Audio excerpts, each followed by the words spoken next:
Hello. Hello. One more time, hello. Hello. How are you all right? Yeah. Hey. Okay, so now I want you to imagine that we're all at a fantastic garden fete in the 1800s, and we're all playing croquet, and someone's just scored a fantastic hit in croquet, so I want you just to clap very gently for me. So, oh yes, well done. Well done. I just want you to build that up into sort of like a tennis clap, a bit more. Build that up into like a football clap. Yeah. Build that up into a Bon Jovi live at do some cheering and welcome to the stage, Alex Hoyle!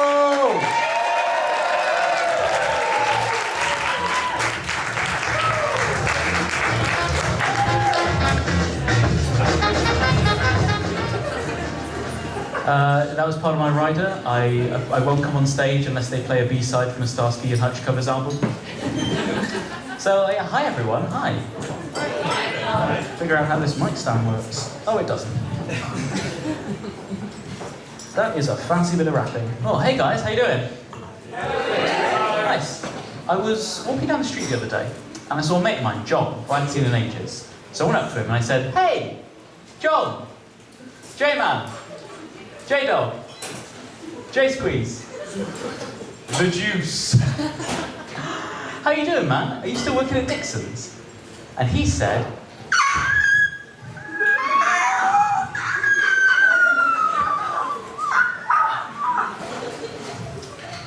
which is such a John thing to say, because he's a kestrel.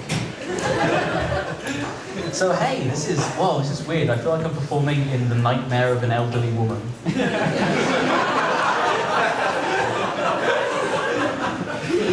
Yeah, I could tell jokes, or I could just point out things that are in the room. There's a bicycle covered with flowers, for some reason.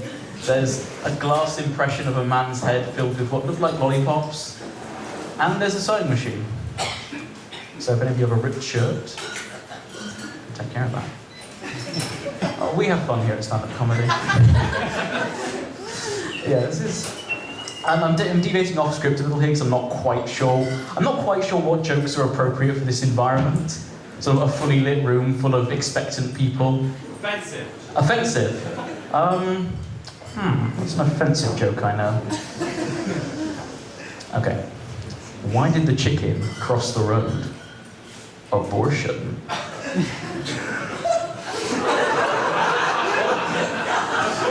Some of you aren't laughing, it's because you're too offended.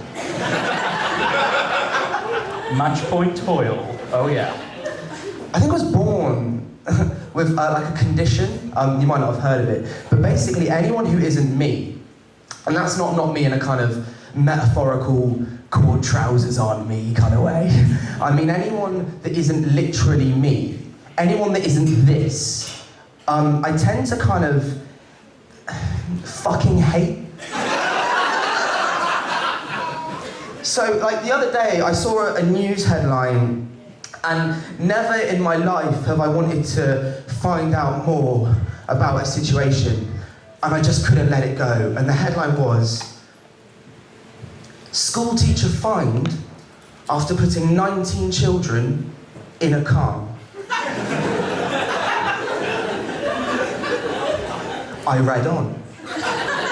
It was a lady, in real life, remember that, who basically did a school trip, put all the kids in a fucking car. We can't do the trip today, the minibus is cancelled. What? Yeah, no, they've called off, they've had a really busy week, we can't do it today. Oh, full stop, yeah, can't do it. Alright, cheers.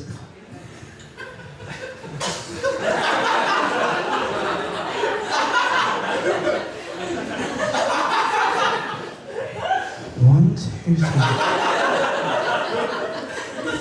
can't understand it. I can't let that shit go. How does someone do that? You know, we're all in the same world, and one person does that, and we're all here having drinks and paying for laughter. Anyway, so I read on in this story, and it turns out that there's way more funny bits. I got two top bits. first top bit is a witness statement that genuinely said, yeah, no, I saw it all happen. At first the kids were excited and then they got scared and started to cry. School trip, yeah, school trip. Fucking hell, there's a lot of us in there. Oh no, what? That was the second best bit. The first best bit was, it was the wording of the article, and it said, eventually the woman was fined after admitting what she'd done. I don't know how long the gap would have been in between her getting pulled over and her admitting what she'd done. Have you got 19 kids in your car? Huh? Have you got 19 kids in your car? No? Fuck off. No, I haven't, no. Yes, you have, I can see them, they're all in the car. Why have you got 19 kids in your car?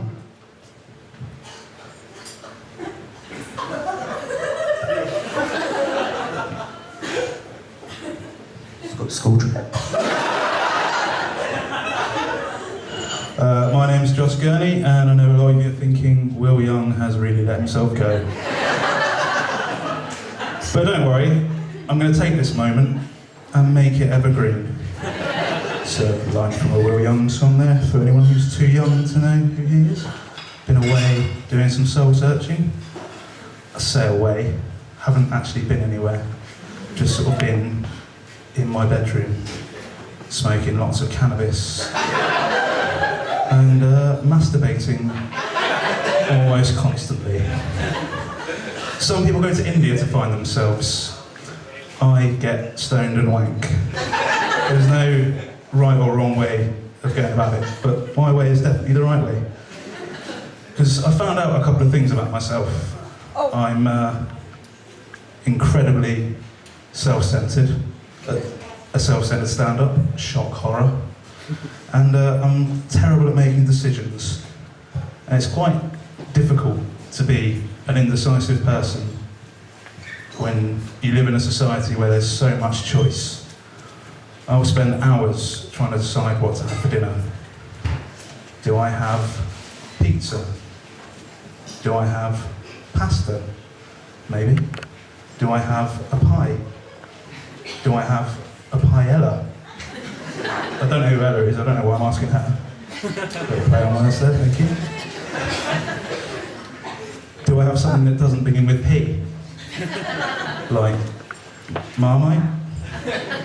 Do I have a salad? No, I definitely don't have a salad. Do I have a steak? Do I have a cake? And then I just panic and buy an aubergine. And what the fuck am I supposed to do with an aubergine? I don't know how to work one of those. And then I sort of remember that there are people in the world who can't actually decide to have dinner. Dinner isn't an option for them. Lucky fuckers. This song is a love song, and it's about someone who's very dear to my heart, and you might know him. I thought I'd write a love song. I've not done one for a while. I love his thin brown hair. I love his cheeky smile. I used to catch him in the morning, about 9:30. I've not seen him for a while now, I just haven't got the time. He likes blue shirts and emus, that's just his style.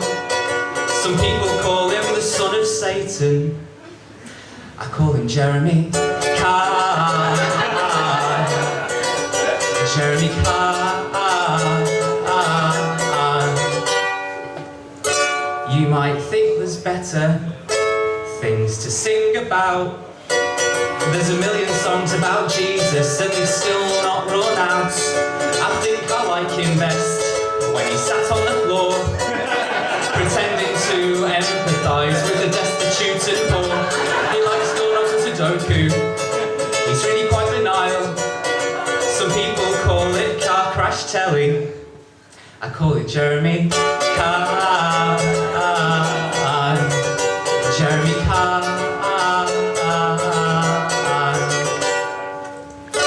He's a guilty pleasure, and he's best enjoyed with a can of gin and tonic when you're unemployed. I also really like it when he points and shouts.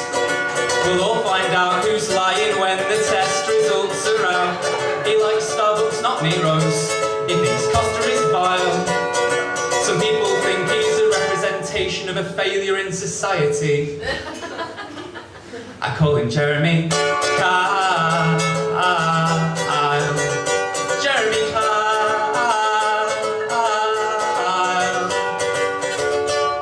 Thank you very much. You've been listening.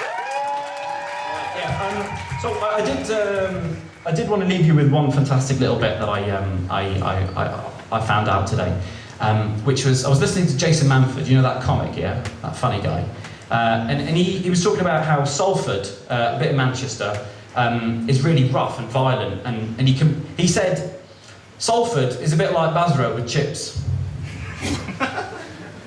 Salford, it's a bit like Basra, that Iraq place with chips. Maybe he knows more about Salford, right? But I've got a friend from Basra, because I'm from that part of the world. I do have a friend from Basra. And I said, you've grown up in the north, right? Tell me what it's like. You're from Basra, you're from near Salford. What is it like? And he said to me this. I've just come back from Basra, right? You know that place in Iraq? Oh God, it was great. It was just like Salford, but without the chips.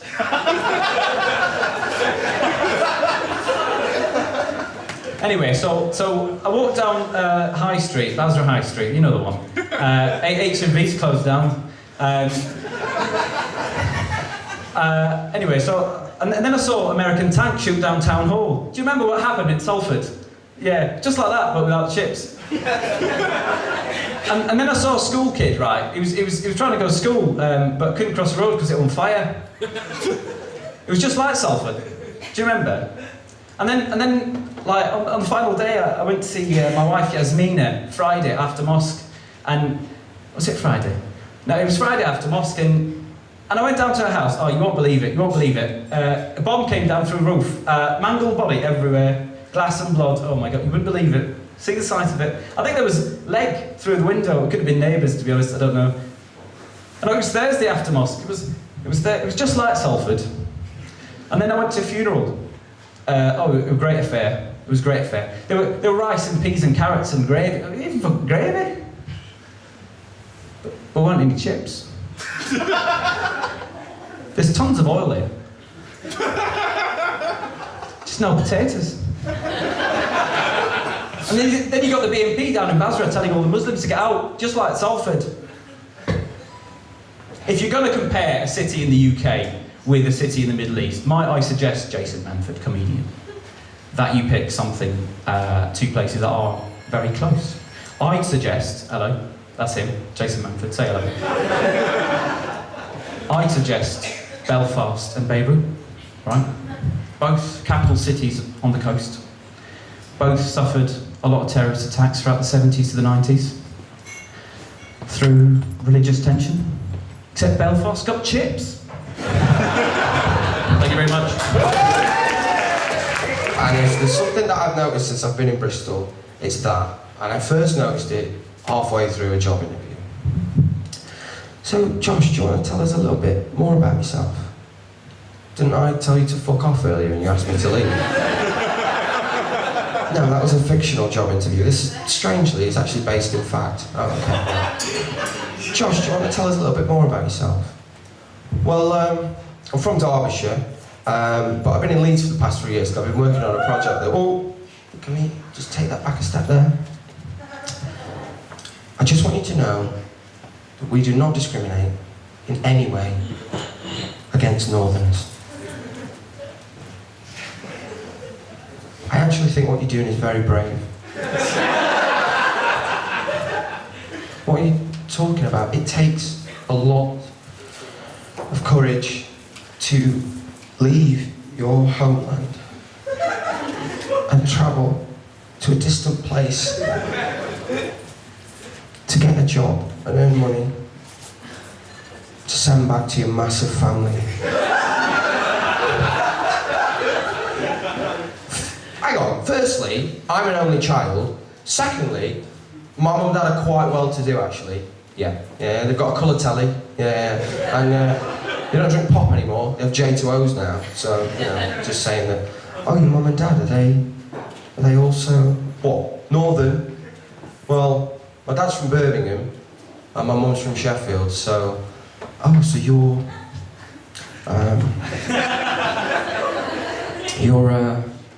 mixed race. They're different races, they're from different parts of the A38. Have you ever left Bristol?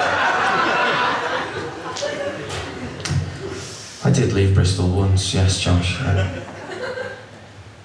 went to the north. It was just a shanty town. The people there, they lived in wooden shacks, and they didn't have running water. They had to collect the rainwater in barrels, and they didn't. There wasn't. They didn't have a Waitrose, Josh. They didn't have a Waitrose, and they had to grow the food from the ground with their bare hands. And what? Yes, there was a Morrison's. Well, they were hungry. They're not animals. And, you know, I found that so inspirational, Josh, because the sight of these people striving through that... Hang on a minute, whoa, what are you talking about? Where was this? It ended in Ton. Preston? No. Bolton? No. Wolverhampton? No, it was, Filton. Yeah, Filton. Filton in Bristol. Well, it's North Bristol, isn't it? There's no shanty town in Filton. Were you at the allotments? Look, Josh, I don't know what they were called, but all I remember was the resourcefulness of the people. Absolutely wicked. Well, that concludes our evening of comedy fun. Have you had a good time? Yeah. If we organise another comedy night here, would you come to another one?